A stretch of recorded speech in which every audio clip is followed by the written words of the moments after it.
last night, hosting the co-hosting or whatever I am, the middle school council meetings, and I'll be turning the reins over to Deirdre Doheny, who's going to be taking over for me. But firstly, I just wanted to thank the parents and the community for supporting the PTA and supporting me. I feel like we've really worked hand in hand this year and continued to work hard to continue the School of Excellence that we have here at Bronxville, and we're so lucky to have. And Tom, thank you for taking me under your wing. I've learned so much, and I'm so grateful for you and for everything that you do for our school. It would not be the school that it is without you, so thank you.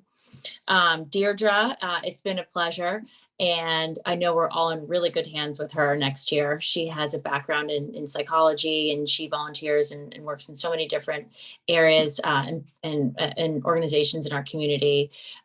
She's involved in Be Well and Bundles of Joy and about a million others. And so as a parent, I'm really thrilled to have her as our council chair next year. So without further ado, I'd love to turn it over to Deirdre when she's ready. I'm ready or not, I guess, right? Exactly. Here we are. Thanks, Deirdre. Thank you. Thank you so much, Caroline. And I'm really happy and excited to get started in this role. And hopefully you'll be nearby as I go through the ups and downs of this. I'm sure I'll be looking to you for some insight and guidance, but I am very excited because I think we have a really good roster to kick off the 2022-2023 year. I just wanted to repeat some or list out some names. Some of them are familiar to you, but my vice chair next year is going to be Wendy Fahey. Secretary will be Joyce Barnes again, which I'm very happy about. And Lindy Devereaux is also going to stay on as the treasurer. Our 8th grade chairs are going to be Michelle Antonini, Amy Brown, and Alana Livell. Our 7th grade chairs are Nicole Vellucci and Rosie Amodio. And 6th grade chairs are Denise Mulvihill and Zahavia Branch. Sarah Kenny is going to stay on as our modified sports rep. And our teen center is going to be headed again by Laura Busker with Melissa Kelly, Gina Lodi, and Dea Warren. For character and community, we will also have again Denise Mulvihill, Carolyn Matson, and Amy Brown. Carolyn Matson is going to stay on as our Basque rep. Alana Davis is going to represent middle school in the Be Well committee, and Michelle Spillane will represent Bold. And Caroline Dimitri is going to be health and safety. So that is our crew for next year. And I just wanted to say, if you have any questions or concerns as the year ends or anything you want to address in this new school year, please reach out to me and let me know if you have any ideas or topics you want to cover. And I'll be happy to get the ball rolling on that. And that's pretty much my scoop for tonight. I think next on our agenda, yes, we have Amy Kraus. And Amy is here to talk to us about things going on in the Bronxville School Foundation, which I think we have some good things to report, right, Amy? Yes, we do, Deirdre. Thank you. I just wanted to give an update that the Foundation Board approved a great slate of grants requests from the administrators, faculty, and students last Monday night. The grants are subject to Board of Ed approval, and then we'll make them public, but they're across an array of initiatives in the arts and academic disciplines and athletics, and they're across all 3 schools. So thank you to all the applicants for their many innovative ideas. And also just many thanks to everyone who supported the Foundation's community drive this year. And for those of you who haven't yet donated, please consider making a donation by June 30th. As president-elect of the PTA, I've had the opportunity to sit on the Foundation's board this year, and I'm so grateful to them for all that they do to support our kids in the school. They're really one of the reasons why our community is so special. So please consider making a donation. Thanks, Deirdre. Thank you. Okay, on our agenda, we had, well, we're not going to have Dr. Montesano, right? Because he is busy with another meeting. But Tom, would you be able to give us some updates on what's gone on in the school? I think we have some fun stuff from 8th grade. Thanks, Deirdre. I appreciate the time. I apologize for not being on camera, but I really misjudged how much time I could spend in the garden before this meeting. And I assure you, it's for everyone's benefit that we use the filter tonight. I just ran in a few minutes ago. I really didn't think it was already 7 o'clock.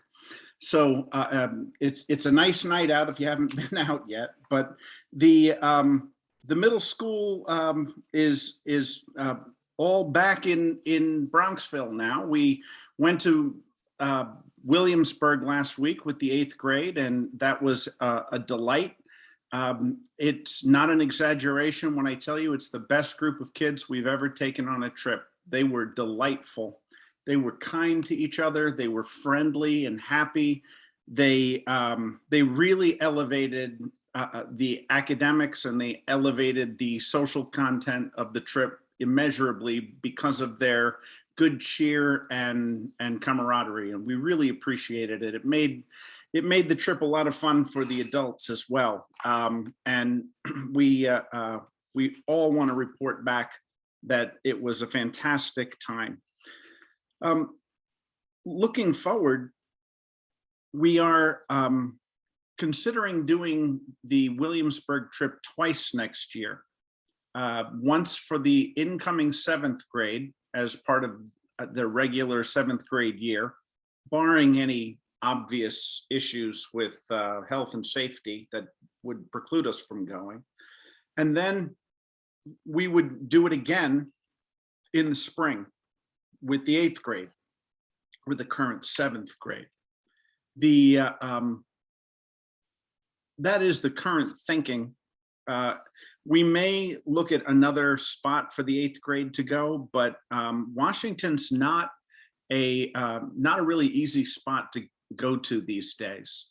It's some sites are closed. There are really varied restrictions and requirements for visiting some of the sites, and that may not allow us to let everyone tour. So we're going to look at other options, but at the moment we're thinking to take the current 6th and 7th grade, next year's 7th and 8th graders, to Williamsburg in the fall and then again in the spring. We added the Busch Gardens amusement park to the festivities this year, and it was a resounding success. And we're looking at dates where we might be with fewer grades and classes. In fact, when we were there, we were told by the folks at Busch Gardens that we were only one of 8 groups at the park. And the next night there were 70 groups. And then the night after that, 80. So the day of the week and the time of the year do matter. And I think any 8th grader would tell you that they owned the park that night. So we'd like to let them do that. The 7th grade is going to do a bowling event on either June 1st or 2nd. Our problem with planning trips for the students in all grades has been transportation. There just isn't a reliable set of buses out there. It's really stunning, and we've had some very gracious parents offer to drive kids.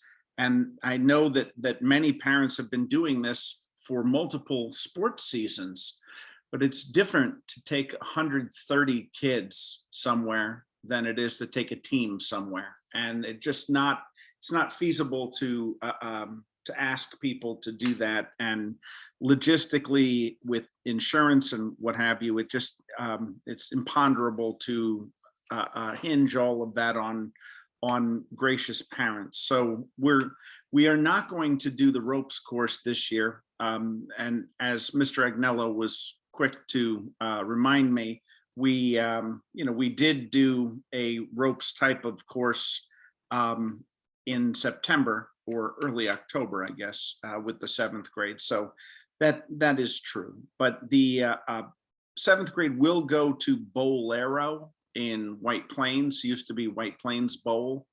The 8th graders did the same trip in December, just before the break, and they had a blast. They opened the place for us, and they have a great time. And so we're looking forward to giving the 7th graders that experience. A full listing of end of year activities it will be included in this week's bulletin on Friday. All of the end of year examinations and projects will be listed. One thing that will not be on this Friday's agenda for the bulletin, but next week's, will be the summer reading list. Summer reading lists will be published after Monday's curriculum meeting with the board. We just want to make sure everybody knows what we're doing. And spoiler alert, we're doing classics, and we're reducing the number of books and actually reducing choice to a degree. But there will be one book in general for 2 grade levels, 1 book assigned and 1 book optional. And in grade 8, I believe it's 1 assigned book and 2 optional choice books. We have written about final exams and final projects in the bulletin, but I'll put it in a calendar form as a link. And if anything changes, the link will update itself as well. The hope is that it will be fairly complete, though. Most academics will not be doing too many final exams, but there is a math final exam for grades 7 and 8. There's an English final exam for grades 7 and 8. There is also a social studies project for grades 7 and 8 that will be done. Grades 7 and 8 will also have a series of shorter in-class components to a final exam done for world languages. And there is a science project in early June as well, and that will also be a part of the final grade, but there's no science final per se. We are almost through our testing for this year. Grade 8 students will take a two-day, 2-part science test. 1 part will be written, and 1 part will be a laboratory component where the students will be asked to conduct an experiment and follow instructions in a lab environment. That's a pretty standard test that 8th graders take. We are really aware of the fact that we're packing a lot into the end of the school year. And it's really not lost on me or anyone in the music department that having the concerts so close to the final exam period is a lot for some kids and for some families. And we respect that. We understand it. We just don't have any more days. We've really run out of room to put things in, and we had to shift things around in order to get a musical to happen, and it's underway. But we're also competing with baccalaureate and the high school senior class events that also take our music folks away to a degree. So we don't have another option at this point for this year. We do still stand the option to postpone this until the fall if it's too intense, if it's too much. we're going to continue to solicit some feedback from folks and get a sense of what makes the most sense. For those of you who are following things, we are going to have a new orchestra teacher in September. We are in the process of hiring for that position now. We've got a couple of really outstanding candidates who are going to be doing demo lessons in the next few days. And we are, we're very, both Ann Meyer and I are involved in that process. And as we commented to each other today, once we see them teach, we will know which way to go. But at the moment, either one of them would be fantastic, and it's going to be a real value add to the program. So for orchestra, which is the night before the Algebra 1 and all other math finals, maybe we should postpone until the fall, just like the 6th grade. But that is something to be discussed, something that Caroline and Deirdre may get some feedback on and then share it with me, or we might have an emergency executive session and talk about the options and what makes the most sense. But I wanted to let you know that those were things that were brewing out there and things that we've been discussing internally as well. And for those of you who have high school students, I know tonight was supposed to be the orchestra concert for high school, but that was put off tonight. That was postponed indefinitely. I don't know that there is a date that has been set to redo it. I'm not entirely sure why it was postponed. I do know that Mr. Tvenga has been out for the last 2 days, and I don't know if he is particularly unwell, but I do know that this just raises a concern about orchestra concerts for the end of the year, and when would they take place if they're taking place now. So that's another issue that's before us. Other things happening in the school.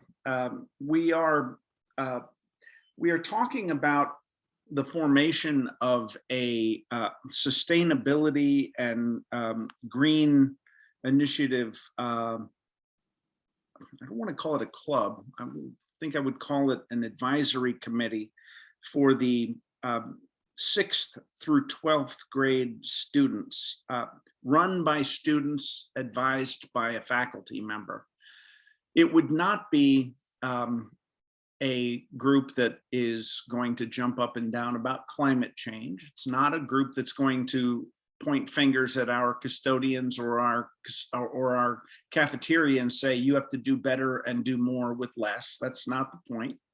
The point is for students to take some control and have some say in what we do in our school and how things should function. It is it's a really a kind of an overlay and overlap with SFL initiatives and middle school student government issues, but this is specifically about what we can do to reduce our footprint, what we can do to enhance the health and wellness of people in the building, and to make choices that are more sustainable and less impactful on the environment or on our community. One of the first things that we will do is look at what the village initiatives are and see where the overlaps are, see where the overlays are. Again, this is something being planned for next year, but we certainly invite any feedback folks have, and we would welcome any expertise that anyone may have in these areas as we start our planning. And Committee hasn't been formed yet, but it is very likely to be headed by a science teacher.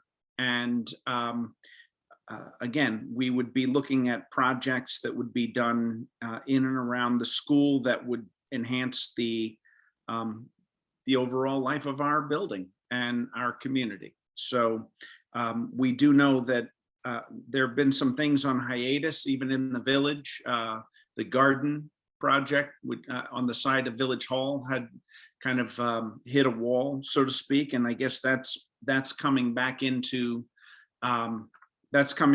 focus now, which is great news. And we plan on being at least partners with some of these initiatives, so we can know more about how we might function as well. Again, it's not something that's going into the curriculum. It's not part of class. It's not something every student would need to do, but it would be an avenue for students from grades 6 through 12 to strengthen their advocacy muscles and to understand more about civic responsibility and how to get things done in a complex and world with competing issues and limited resources, which is all very real. So we'd like kids to be a part of that as they choose. Again, it would be student run, likely high school student run, and science teacher advised. So that's also happening. I would like to say a little bit about end of year math, because I think this is a question that that teachers and parents, teachers get, and parents maybe need to hear a little bit more about, a little more color on this.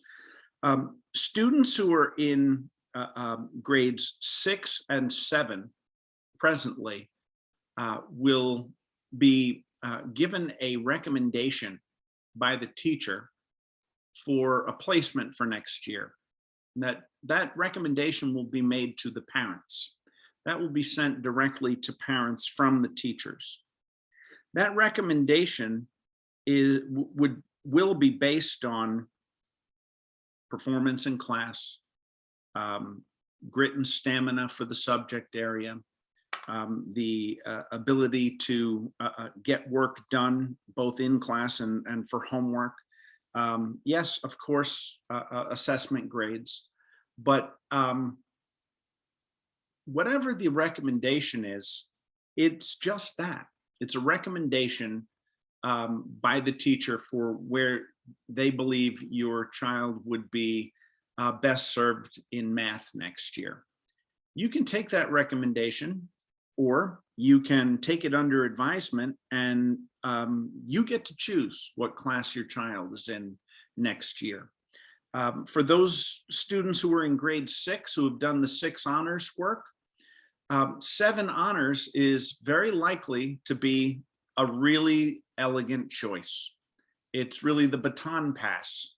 If you've done the work, it is very likely that that would be the recommendation that the teacher would give, but that's the path that would be most reasonably followed. If you're in grade 7 and you are in 7 honors, you may be recommended for Algebra 1, or you may not be, depending on performance and the other criteria I mentioned before. But you may say, listen, my son is going to sit down this summer with with me, and we're going to do this work, and we're going to look at Khan Academy, and we're going to do a lot of preparation, and don't underestimate the power of a summer. And we're going to come back with renewed focus, and we're going to do Algebra 1. That's completely fine. You can do that. But Algebra 1 and Math 7 honors don't have a lot of room for reteaching. They don't have a lot of room for filling in gaps where understanding might be a little shaky. Algebra 1 specifically has 180 days of content. non-negotiably. It really, when we have a switch to schedule, the teachers panic because it's that tight. So the math recommendations for grades 7 and 8 will be given out after the 7th grade students take the finals. Grade 6 recommendations should come out the last week of school, somewhere around within that time frame. Again, parents can make their own choice, but once you make the choice, it's our fervent desire to keep kids in the section that you put them in. Meaning, if you've chosen to be in Math 7H, we really want it to be a nutritive experience, and we want it to be a strong experience. So we're going to hope that if there's anything that can be done to make sure a student stays in that section, they do so. But if it's not working out, we're going to make the call very early, within the first quarter, because there isn't a lot of rational reason to let a child fail in math. Math is a very linear and cumulative subject, and it would be a real irresponsible thing to let a child just flounder for too long in a math class that was too challenging by data. So we will make those changes early if necessary, as we did this year. So the students leaving us, our 8th graders, our lovely 8th grade class, they are already hearing their math recommendations from their teachers as part of their planning for high school, and with the counselors. The high school counselors have been in really constant communication with our math teachers, and they are functioning with those recommendations. That's where the math sequence is being evidenced. So if you have an 8th grader and you haven't had your meeting yet, that's where that will happen. And by the way, it shouldn't be a surprise. That work should be fairly clear to you based on quarterly grades and what's happening in the class. So there really there's no element of surprise or crossing fingers and hoping that something will happen. I think it's pretty clear where they're going. The difference in high school, though, is that students can and do double up in certain things. They can and do double up in science classes.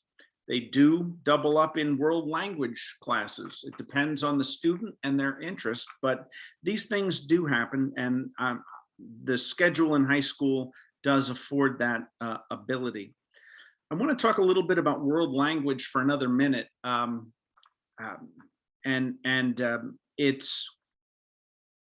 This is really more of an idea at this point than it is a structural, functional piece of program.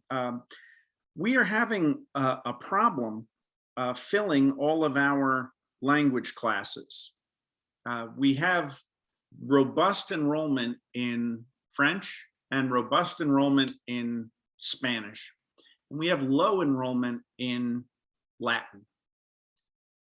Now, I've been in all those classes many, many times. And all 3 of those selected language classes are taught by dedicated teachers who have an incredible amount to share with students. There's no reason why one language should be faltering in numbers.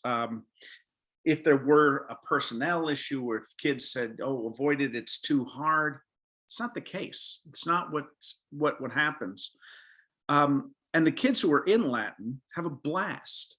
They have a great time. They learn a lot of Latin, but they also have a really good time doing it. it's a great class for kids who are interested in everything from the structure of language to learning about language and history, to learning about how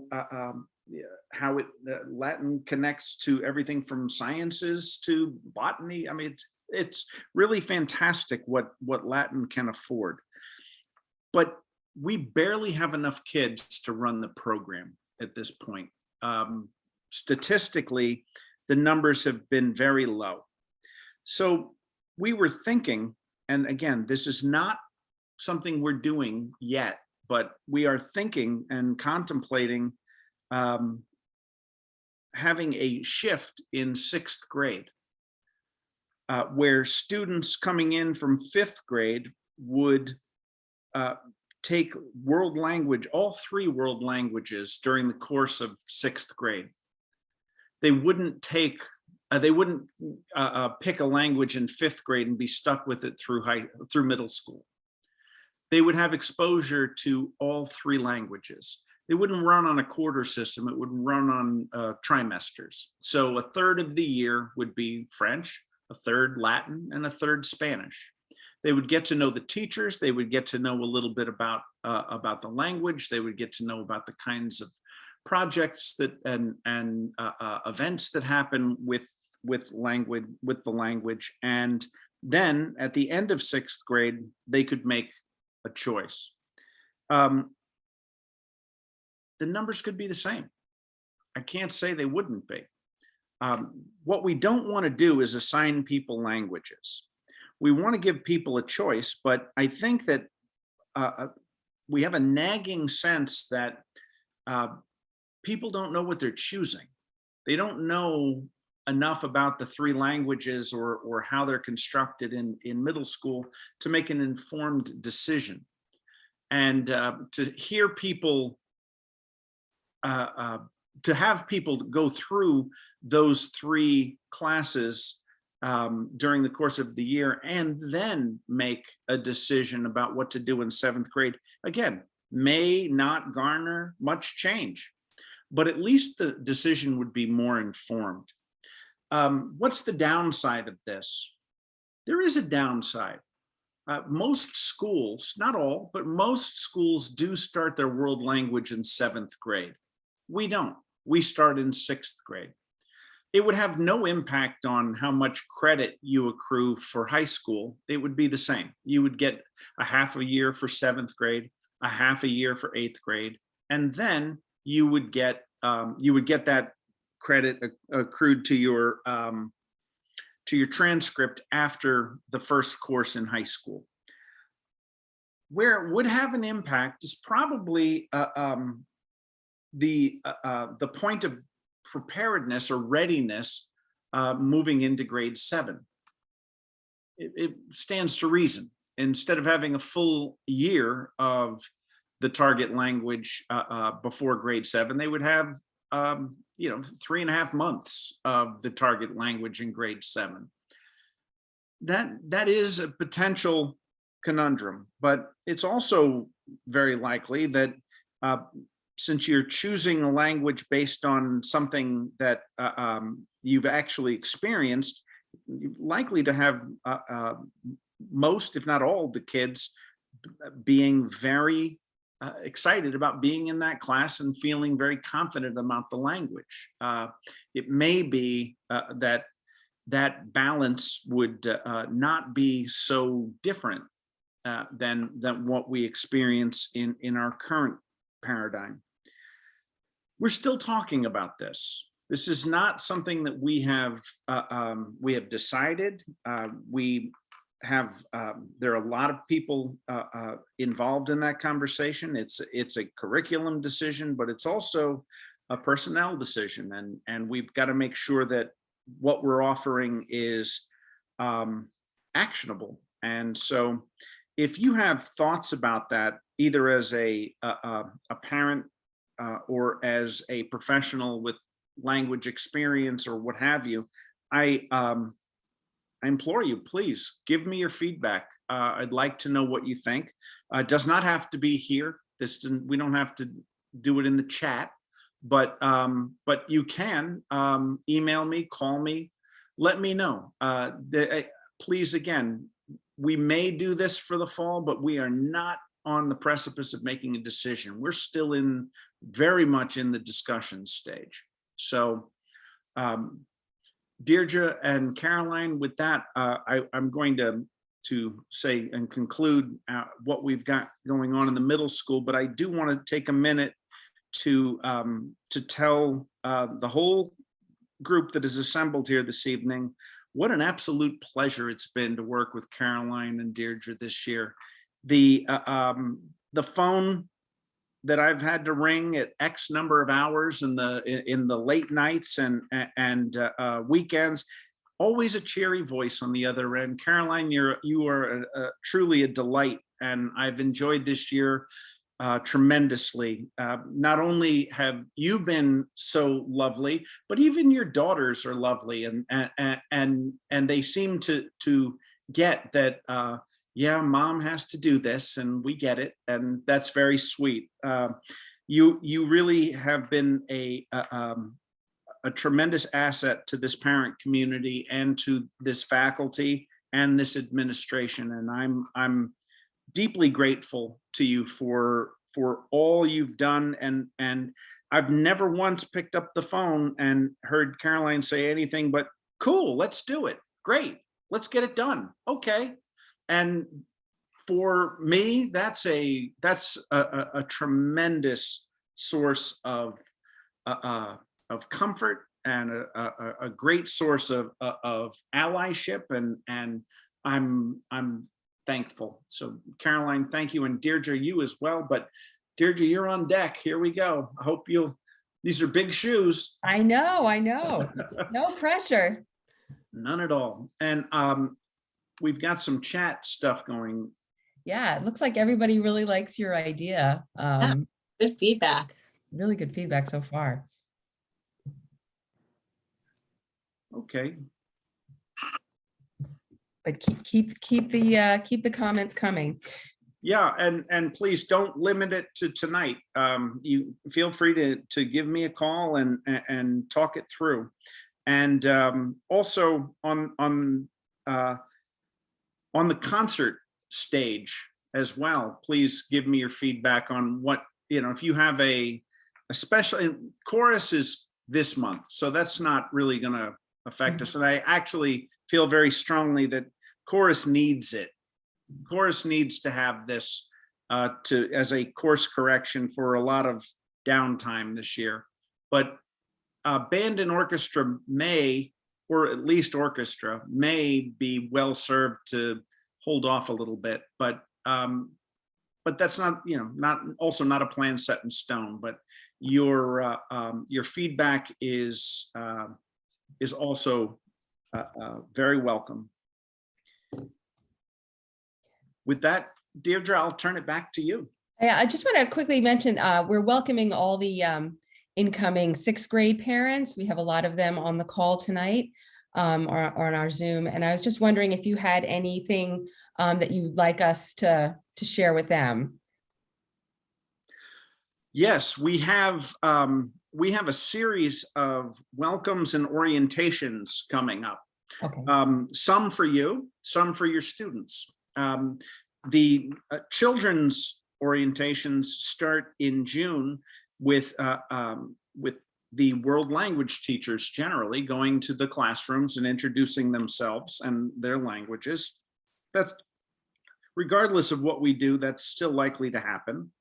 And our counselors, Jim Agnello and Lisa DeSanto, will take a group of current 7th grade students into each one of the 5th grade classrooms for their first foray into middle school life, and they will run a first orientation. In June, I run an orientation at night for parents of 5th grade students, and we do that on Zoom at night. And in August, we run, or early September, really before Labor Day, we run an in-person orientation for all 6th grade students. And we have run an orientation for parents on the same day in person in the past. Last year, we did it via Zoom. This year, I think we can do it both ways. If you'd like to come, come. If you would like to do that from your office, by all means do that, or from wherever you are. And if you're in the garden, watch the time and get a shower before the meeting. So, or put on your Elvis. But in all seriousness, we don't care how parents come. So there will be some overlap between the 2 orientations for parents, the one in June and the one before Labor Day, but there's a higher degree of specificity to the August meeting. The meeting in June is a welcome and an introduction to program and how things run and what we stand for, what we believe in, what to expect, what to get ready for. And the meeting in August or early September is really more specific structures.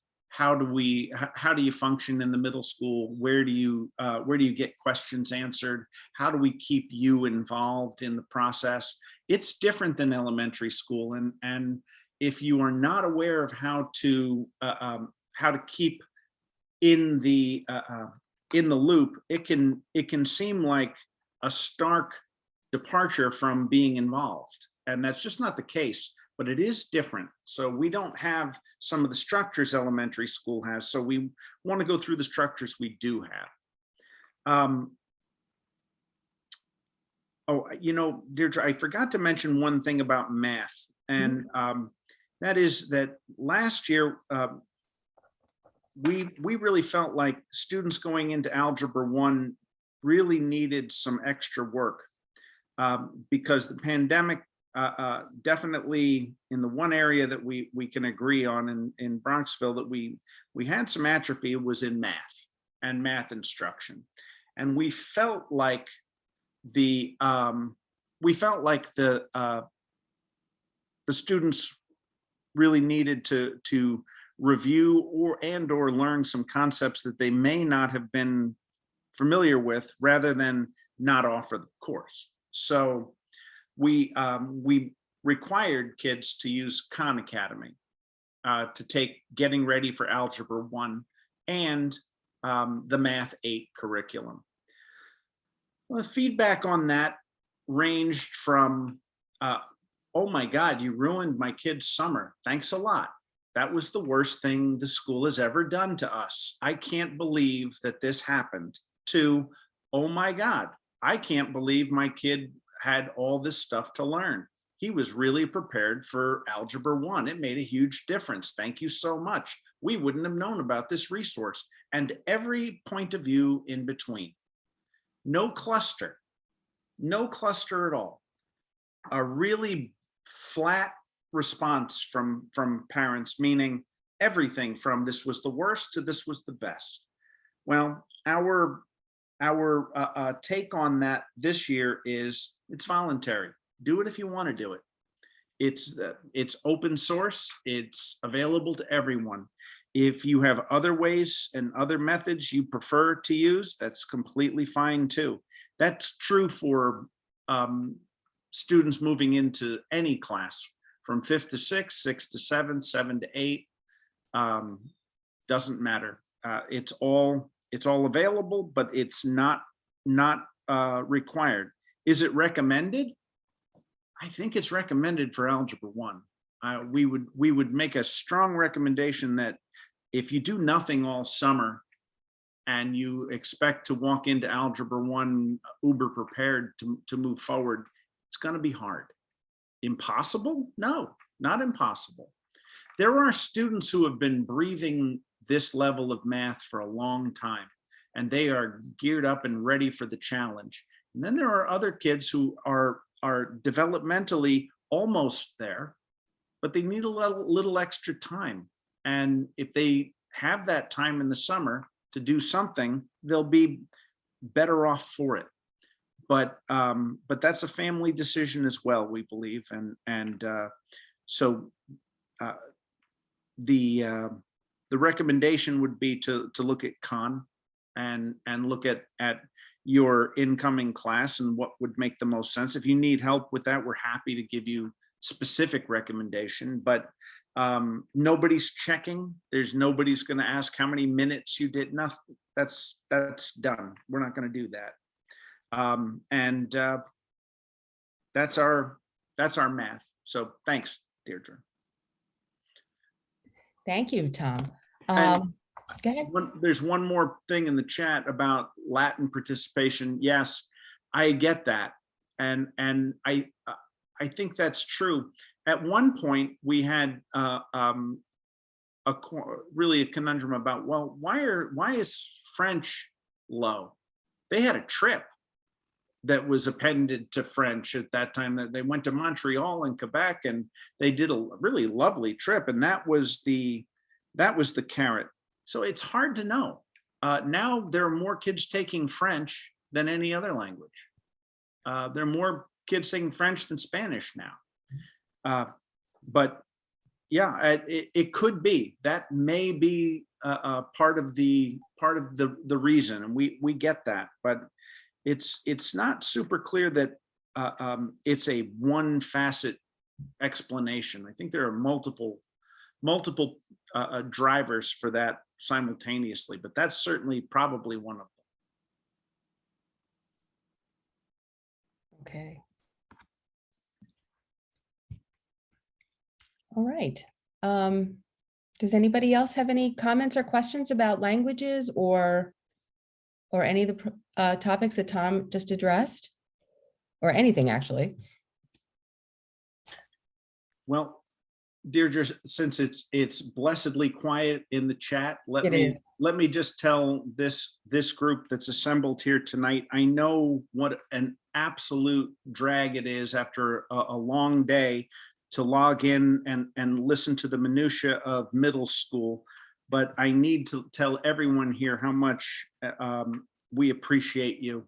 We appreciate our families and how you support our faculty and how you unilaterally and without question support all of our students. You know, our kids were able to go to Williamsburg this year, every single child, regardless of financial question, because this community believes in that. And that makes Bronxville a heck of a place to be.